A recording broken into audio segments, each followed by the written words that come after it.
अस्सलाम वालेकुम नाज़रीन, आज की वीडियो में हम बात करेंगे सल्तनत उस्मानिया के सीजन 6 की एपिसोड नंबर 2 के बारे में। बोरसा में वैश्यों का जुल्म जारी होता है और वैशी जैसे ही तुर्कों को मारने लगती है तो वकास एकदम से उठकर एक खंजर उनके सामने फेंक देता है और अगले ही लम्हे मैदान में कूद पड़ता है और वैश्यों से कहता है गुलामों को छोड़ दो क्योंकि मैं तुम्हारे खिलाफ हूँ। मगर इसके बावजूद एक वैशी गुलाम को मारने लगता है तो लुकास खंजर उसकी टांग में गाड़ देता है। ये देख कर दूसरे वैशी लुकास पर हमलावर होते हैं, लेकिन लुकास उन्हें तकनीक का नाच नचाता है और सबको अपने सामने बेबस कर लेता है और आखिर पर एक की गर्दन पर खंजर तान लेता है। वो वैशी उससे पूछता है तुम कौन हो, तो लुकास अगले ही लम्हे उससे छोड़कर अपना चोगा उतार देता है और बुलंद आवाज से कहता है ए बोरसा के लोगों, मैं सरहदों पर मौजूद तमाम गवर्नरों का हाकिम लुकास हूँ। मैं यहाँ इंसाफ कायम करने आया हूँ, मैं यहाँ मासूमों को बचाने आया हूँ। तमाम गुलाम आजाद होंगे चाहे वो जिस भी नस्ल से हूँ। मैं कमांडर लुकास हूँ। मैं कसम खाता हूँ जो कुछ भी मेरे पास है मैं सब बांट दूंगा। मैं तब तक नहीं खाऊंगा जब तक तुम लोग ना खा लो। मैं तब तक नहीं सोऊंगा जब तक तुम लोग ना सो जाओ। अब से जंग सिर्फ सिपाहियों के दरमियान होगी और मैदान जंग में होगी। अब से ना किसी बेगुनाह का खून बहाया जाएगा और ना ही तुर्कों का। मैं कमांडर लुकास हूँ। मैं यहाँ रहम और इंसाफ लेकर आया हूँ। ये सुनते साथ ही तमाम लोग कमांडर लुकास जिंदाबाद, कमांडर लुकास जिंदाबाद के नारे बुलंद करते हैं और कमांडर लुकास जैसे ही आगे बढ़ता है तो उसका सिपाही उसके पास आकर कहता है कमांडर लुकास, खलीफा का वजीर सरहदों पर आ रहा है। ये सुनकर लुकास कहता है अच्छा तो खुफिया दस्ते भेज दो, वजीर आज रात मर जाएगा। ये कहते साथ ही वो आगे बढ़ जाता है। उधर जंगल में आयकुत बुरहान के साथ मौजूद होता है जबकि अलबी झाड़ियों में छुपा उन्हें देख रहा होता है। इसलिए में उस्मान साहब उनके पास आ पहुंचते हैं और कहते हैं सिपाहियों मेरे पास एक अहम मालूमात है। खलीफा हजरत का वजीर उमर इन सरजमीनों पर आ रहा है। तो बुरहान पूछता है वो यहाँ क्यों आ रहा है।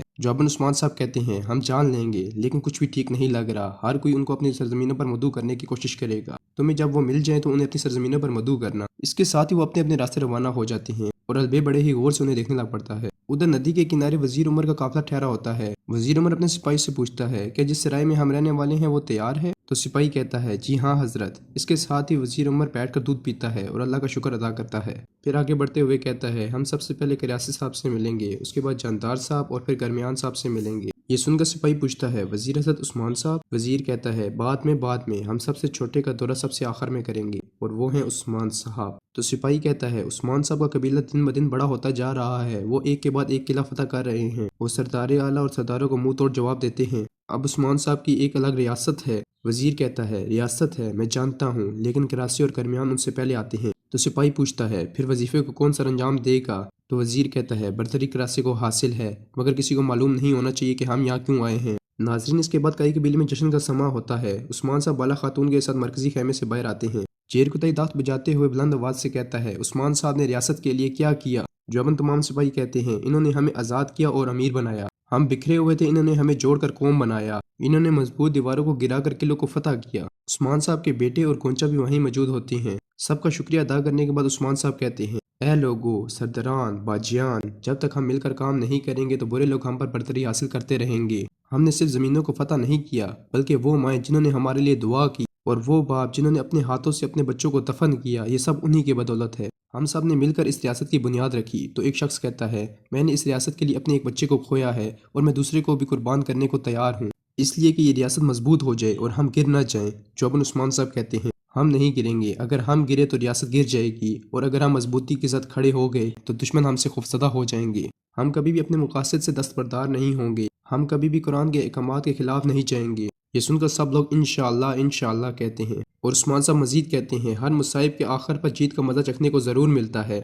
अब चले सब लोग मेज लगाएं और बैठ जाए, जिसको जो चीज चाहिए वो ले ले। हमारी मेज मुबारक हो और हमारी रियासत फले फूले। ये सुनते साथ ही तमाम लोग उस्मान साहब जिंदाबाद के नारे बुलंद करते हैं। नाजरीन इसके बाद हमें बयान बे का कबीला दिखाया जाता है जहाँ वो अपनी खातून के साथ मौजूद होता है और हाथ में मौजूद सोने के सिक्कों को देख रहा होता है। फिर कहता है पुरसुकून हो जा बेहान, पुरसुकून हो जाओ। तो उसकी खातून कहती है बिल्कुल भी पुरसुकून ना होना बेहान साहब, वो काली बेवा बेगम अभी तक जिंदा है ना, उसकी 9 जिंदगियां हैं। तो बेहान कहता है खातून काफी है, मगर उसकी खातून बोलती ही चली जाती है मैंने कहा ये आखिरी दिन है। तो बेहान कहता है इन सरजमीन पर उस्मान साहब का हुक्म चलता है। ये सुनकर वो खातून कहती है ठीक है मेरे हुजूर, ठीक है मेरे शेर, लेकिन जो आप कहना चाहते हैं वो बात मैं समझी नहीं। क्या आप उस्मान साहब से वफादारी का अहद करना चाहते हैं। इसके साथ ही उनका बेटा सरोजा वहाँ पर दाखिल होता है और कहता है माँ बाबा सोच रहे हैं कि गरमियान, करासे, जानदार या काई, इनमें से कौन बाबा की सबसे ज्यादा जेबें भरेगा। تو بیحان بھی کہتے ہیں ہم ان میں سے سب سے زیادہ ہمیں منافع دینے والے کا انتخاب کریں گے، تم بھی مجھے مشورہ دے سکتی ہو، عقل لگاؤ عقل۔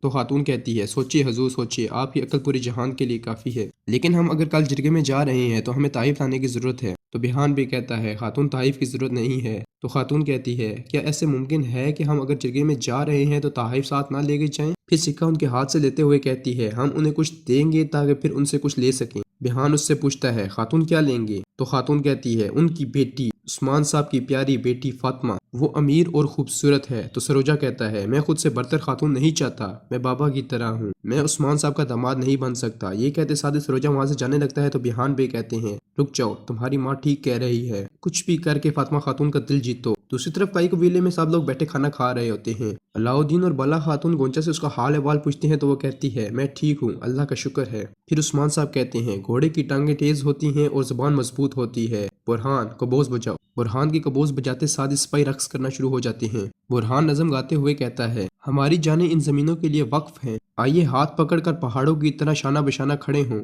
آؤ میرے بھائیوں ایک مضبوط مٹھی کی طرح متحد ہو کر کھڑے ہوں تاکہ یہ زمین تقسیم نہ ہو سکے۔ زندہ باد میرے لوگوں زندہ باد۔ پورا قبیلہ ان الفاظ کو دہراتا ہے زندہ باد میرے لوگوں زندہ باد۔ برہان کی نظم آگے بڑھتی ہے وہ کبھی ہار نہیں مانتا چاہے وہ مر جائے، خواہ وہ جتنی بھی پریشانیوں سے گزرے، وہ بہادر لوگوں کی قربانیوں کی خاطر مر سکتا ہے لیکن ہار نہیں مان سکتا۔ کوئی ترکوں کو شکست نہیں دے سکتا، ترک کبھی ہار نہیں مانتے۔ ایک بار جب پرچم ہوا میں لہراتا ہے تو پھر زمین کو کبھی نہیں چھوتا۔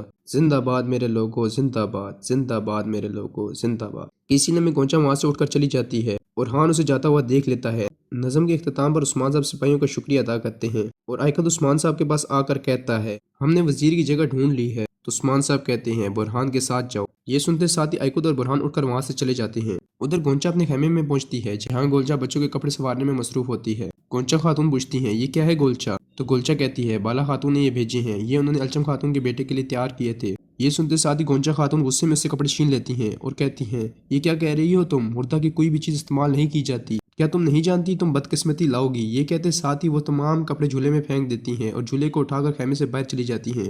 گولچا مسلسل اسے کہہ رہی ہوتی ہے ایسا نہ کرے خاتون ایسا نہ کریں، کہ اسی لمحے علاؤدین اس کے سامنے آ جاتا ہے اور یہ منظر دیکھ کر کہتا ہے گونچا تم کیا کر رہی ہو، کیا کر رہی ہو پیاری؟ مگر گونچا جھولا آگ میں جلا دیتی ہے۔ علاؤدین جھولے کو بچانے کی بڑی کوشش کرتا ہے مگر گونچا سے پیچھے دھکیل دیتی ہے اور گونچا علاؤدین سے کہتی ہے علاؤدین چھوڑ دو اسے، چھوڑ دو، یہ بدقسمتی ہے، اسے جلنے دو۔ دیکھتے ہی دیکھتے جھولا جل کر راکھ ہو جاتا ہے اور گونچا علاؤدین سے کہتی ہے ان کپڑوں پر الچم کے آنسو تھے، کیا تم نے نہیں دیکھا؟